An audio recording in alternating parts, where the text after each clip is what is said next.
Hey, and welcome to Leadershipisation, all things leadership. My name is Beth Bergen, and I am a global leadership and communication coach. I work with executives, with managers, with lots of business owners, and often too with starting entrepreneurs. And what I'm all about is helping them to build their influence by improving their leadership and their communication skills. And so what they can do is influence more broadly.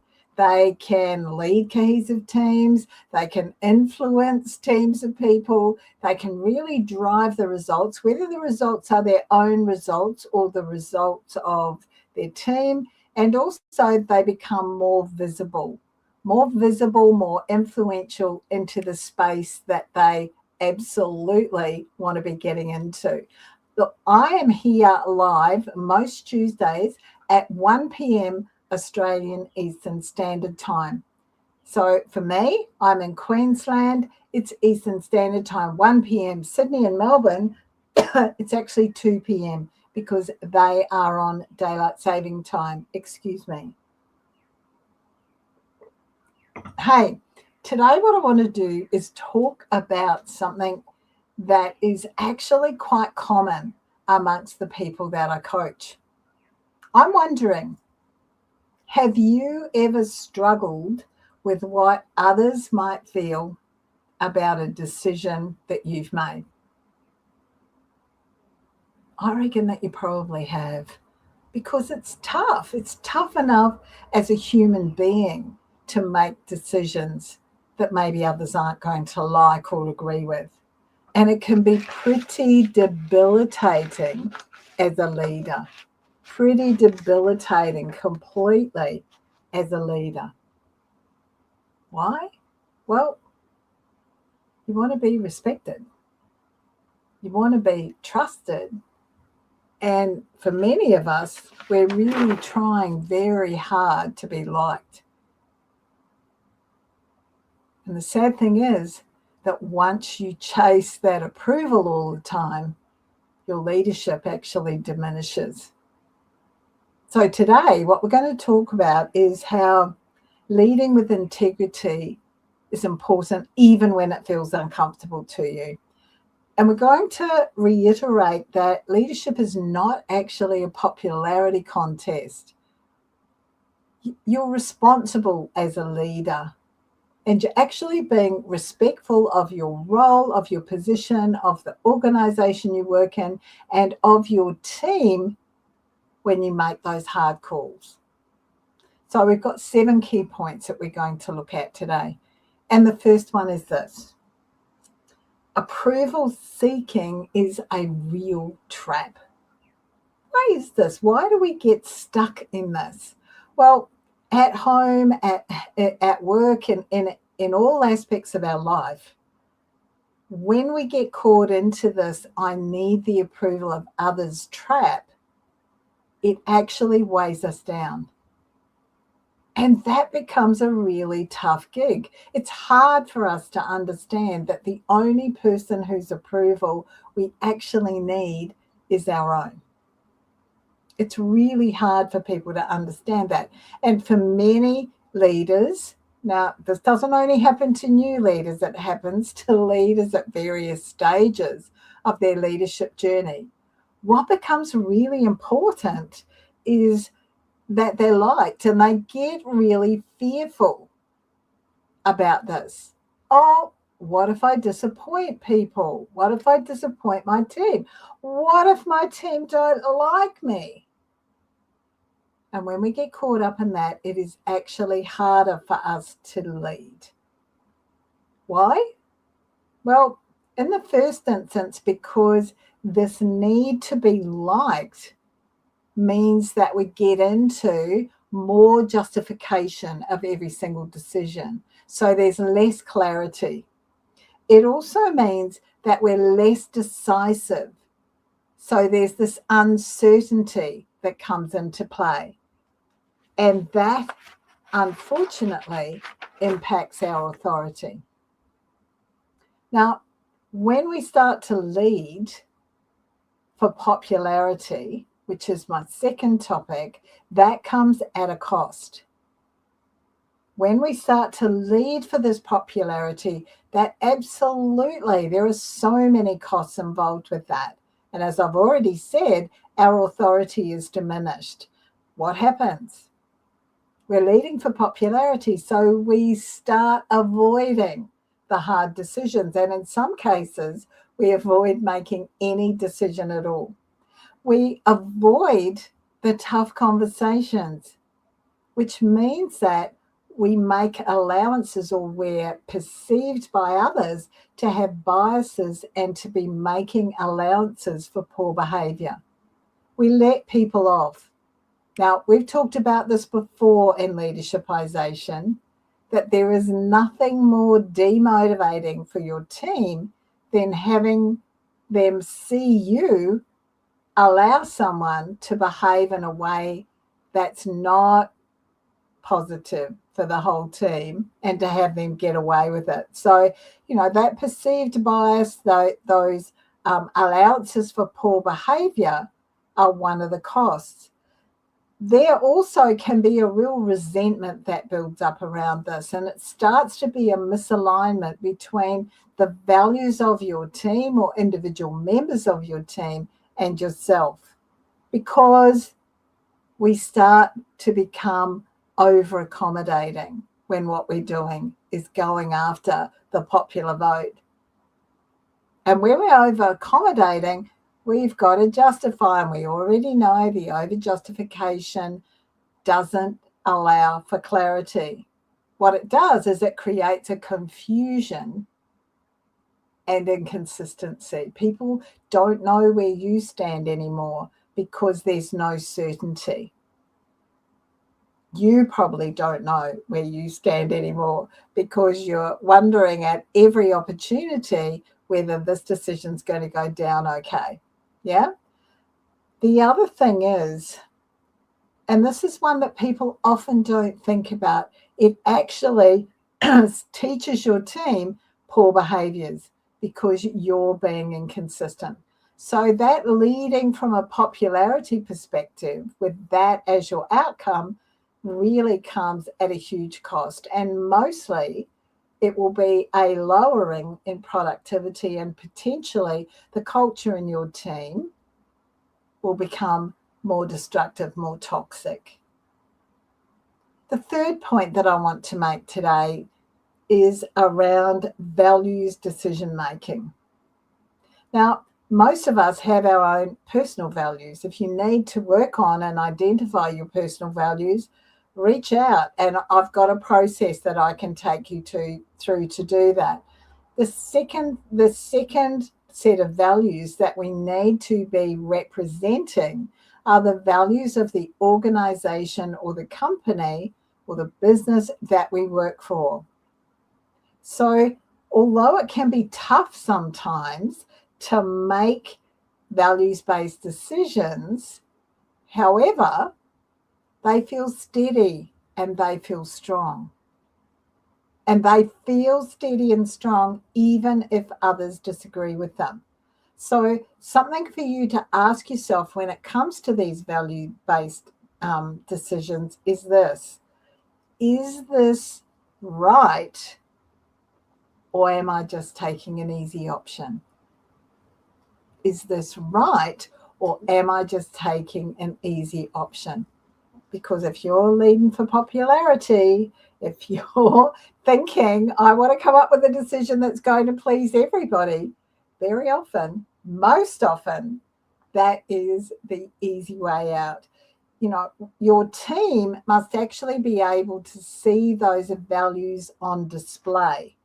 And as I said, not just your values, but the company values as well. Now, my fourth point is this, and I think a lot of leaders, and this is why I've made it its own point, a lot of leaders don't recognize this. There is a difference between being liked and being respected. Now, this is a really big one. It actually feels totally different. Understand that you can be liked and respected,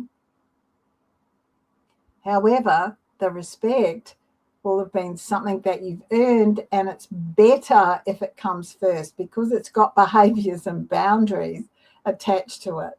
So how do we build this feeling of being respected as a leader? Well, you build it through consistency. The same message all the time, being consistent, managing your own emotions, regulating them, being consistent. You build it through fairness, not through any perceived biases or through putting up with poor behavior because it's easier than having a tough conversation. But the same expectations applied fairly to everyone. You build it through honesty. And I'll show you later, I'll talk to you later about a way that you can start some of the difficult conversations so that it makes it easier for you. You also build this respect through clarity. By providing clarity, by being clear with what you're saying, really clear with your expectations, and making sure that people understand what's expected of them. That's how you build that respect, not through approval, not through pleasing everybody, not through taking the soft options. You know, something for you to remember is this. You can be well liked and lead poorly. Just because you're liked doesn't mean you're respected and you're a great leader. Often people like us because they think, as leaders, because they think we're a soft touch. How many times have you thought that about someone? How many times have you experienced that in a role that you've had? Or we can lead well without being universally liked. Leading and liking don't have to go hand in hand. Now, when you can reach a point where you can do the hard things and influence without fear of not being liked, you've come to a good place in your leadership journey, because it's really easy for fear to actually override this. It's really easy for fear to override your ability to make the decision that best suits the team, the organization, the situation that you find yourself in. Okay? My fifth point is this. Emotional courage is essential. It's part of your leadership intelligence toolbox. Now, I talk about that all the time with you. The leadership intelligence toolbox. Leadership is not always going to be comfortable. Sometimes it's going to be really uncomfortable. But you know what? This is where your lessons actually are. This is where you need that emotional courage. And it's things like this. Sometimes we've got to hold the best, the most positive, the courageous line during meetings or conversations, especially when we're dealing with individuals or a number of people who are disappointed. Emotional courage from you as the leader is essential in conversations. Imagine a redundancy or a retrenchment conversation.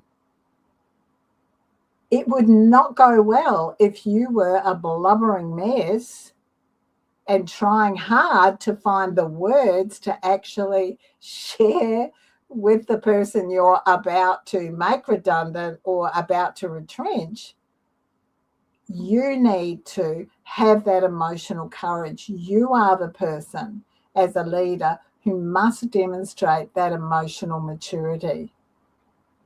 So learning to make the decisions that are right for the circumstance the situation, the organization, taking all of those things into account, learning how to do that is an essential part of your leadership intelligence growth journey. What are we doing?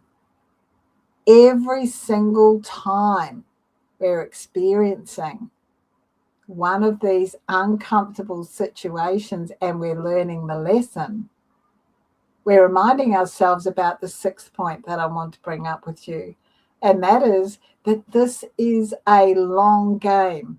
And it's important that you learn to play that long game.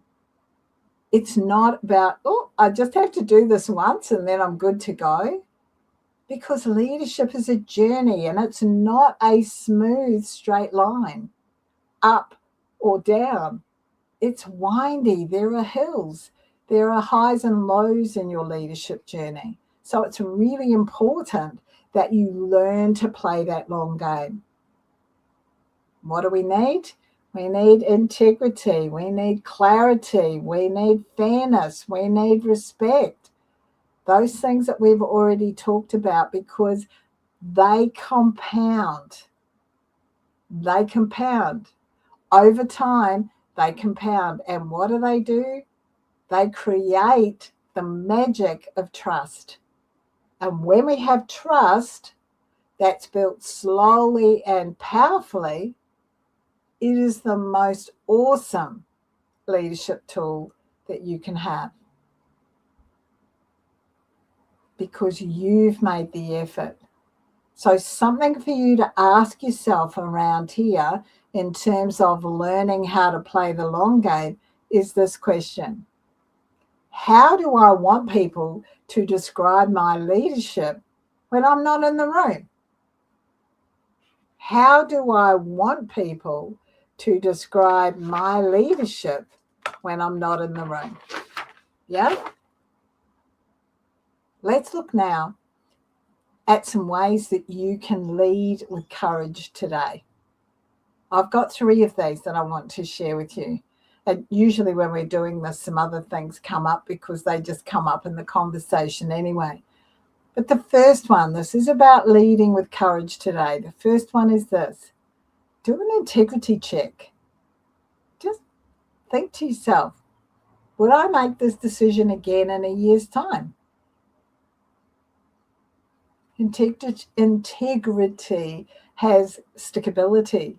So what you decide today, if it's not going to pass that integrity test in 12 months' time, maybe you need to review your thinking.